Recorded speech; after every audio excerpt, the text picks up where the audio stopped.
Então, pessoal, a aula de hoje eu vou ensinar para vocês como que se faz para calcular a heterossedasticidade no Stata. Eu já ensinei como se faz isso no R e agora eu vou ensinar para vocês a mesma coisa, só que nesse software diferente que é o Stata. Então, vamos lá? A primeira coisa que vocês têm que fazer, que eu escolhi nesse caso, é criar uma amostra com 400 observações, e é isso que eu vou fazer aqui. Esse primeiro comando faz isso. Vocês podem colocar qualquer número que vocês quiserem. Eu coloquei 400. A segunda coisa, eu vou criar uma variável x em que ela vai identificar o número da linha. Como eu tenho 400 linhas, ela vai ir de 1 a 400. Depois eu vou criar uma nossa variável dependente da regressão, que vai ser a y, e ela vai ser uma variável normal, aleatória, cuja média vai ser baseada em x e também o desvio padrão vai ser 0,4 vezes x. Vamos criar essa variável aqui. Vamos dar um summarize também para a gente ver como é que está essa distribuição dessas duas variáveis. Como você pode observar aqui, no nosso output do Stata, o nosso valor mínimo do x é 1 e o máximo é 400. Assim como eu mostrei para vocês, ele vai de 1 até 400, identificando o número da linha. E a nossa variável y, ela é uma variável aleatória, né, normal, seguindo como base o x. Portanto, quando eu rodar aqui a correlação, eu vou ter uma correlação entre as duas variáveis positiva. Como você pode ver aqui, né, a nossa correlação entre a variável x e y é 0,81. Então, é uma correlação positiva e considerada forte. Agora, a gente vai rodar a nossa regressão simples, com y dependente e x como explicativa. E agora tem uma coisa interessante. O que acontece se a gente identificar ou suspeitar que existe heterossedasticidade? Bom, na presença de heterossedasticidade, o nosso estimador ele não vai ser o estimador mais eficiente, ou seja, o nosso desvio padrão vai ser maior do que o mínimo, né? E a consequência é o seguinte: o nosso coeficiente do x ele não vai estar viesado. Só que a nossa estatística t ela vai ser menor do que a estatística t real na presença de heterossedasticidade.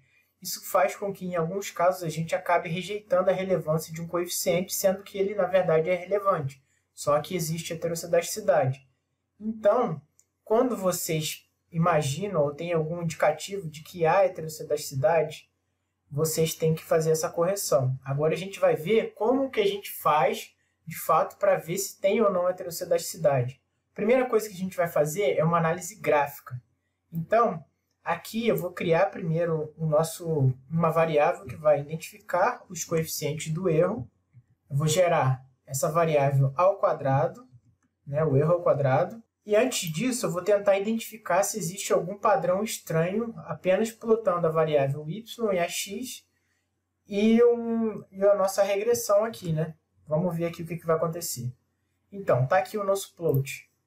A gente tem a nossa variável y aqui no eixo das ordenadas e o x nas abscissas. A reta da nossa regressão, né, o YH, que é o y-chapéu estimado, e de fato as observações de y aqui. O que a gente identifica? Conforme o valor de x vai aumentando, a gente está percebendo aqui que tem um aumento da dispersão, né, do y. A distância está aumentando em relação a essa reta aqui. Isso é um forte indicativo de heterossedasticidade. Agora eu vou mostrar para vocês aqui um PDFzinho que foi retirado de uma aula da Unicamp, em que eles mostram a análise gráfica de heterossedasticidade. Então, quando a gente tem homossedasticidade, o nosso erro ao quadrado ele vai ser distribuído de forma aleatória e sempre mantendo uma banda ali, né? Porque a nossa variância ela é constante. Quando tem heterossedasticidade, não, a gente vai identificar vários padrões diferentes. Nesse caso aqui, por exemplo, à direita, a gente tem que o erro está crescendo junto com a nossa variável x. Aqui, no caso abaixo, primeiro ele está crescendo e depois decrescendo. É outro indicativo de heterossedasticidade. Aqui ele está crescendo junto com o x também. Então, são várias formas de você identificar a dispersão do erro, que já pode ser um indicativo inicial de que existe, de fato, heterossedasticidade aqui no nosso modelo. Agora, eu vou mostrar para vocês, no nosso modelo, como que ficou. Vamos plotar aquele erro ao quadrado em relação a x. Vamos ver o que aconteceu aqui? Então, olha o que dá para a gente perceber. a maioria das observações elas estão próximas de fato de zero, só que conforme o valor de x aumenta, a gente tem um aumento da dispersão aqui dos erros. Ele tem esse formato meio cônico aqui, né, crescendo. Isso é um forte indicativo de que, de fato, esse modelo tem heterossedasticidade. Depois de você fazer essa análise gráfica, né, que é o inicial, a gente pode aplicar os modelos. Então, o primeiro modelo que eu vou mostrar para vocês aqui é o teste de Bosch-Pagan. Então, voltando aqui para o PDF da Unicamp, como funciona esse teste? Primeiro, você vai rodar a regressãozinha normal com o seu modelo. Você vai pegar esse erro e elevar ao quadrado. E daí, o que acontece no teste? O teste faz o seguinte, ele roda o erro ao quadrado em função das variáveis explicativas. Daí, como que funciona? Você vai encontrar o R2 dessa regressão aqui e multiplicar pelo número de observações do modelo. Você vai encontrar essa estatística LM. Só que no nosso caso aqui, como eu vou mostrar para vocês agora, a gente já tem, além de ter essa estatística, a gente tem o p-valor também. Olha aqui, o que ele está mostrando para a gente nesse resultado aqui? A nossa hipótese nula é que a variância é constante, ou seja, é homocedástico o nosso modelo. Só que, como o p-valor ele é zero, ou seja, ele é muito baixo, a gente vai rejeitar essa hipótese nula da variância constante, ou seja, o teste de Bosch-Pagan está mostrando que tem heterossedasticidade. Agora a gente vai aprender também como realizar o teste de White para a mesma coisa. Voltando aqui para o documento, olha que interessante. O padrão é o mesmo, você vai realizar a mesma regressão, você depois vai realizar a regressão dos seus erros ao quadrado, só que aí a diferença do teste de White para o Bosch-Pagan é o seguinte, você vai rodar em função das suas explicativas do modelo, x1 e x2 no caso, depois a interação entre x1 e x2 e também o quadrado dessas explicativas. Essa é a diferença do teste de White para o Bosch-Pagan. White inclui mais a interação entre as duas variáveis e o quadrado delas.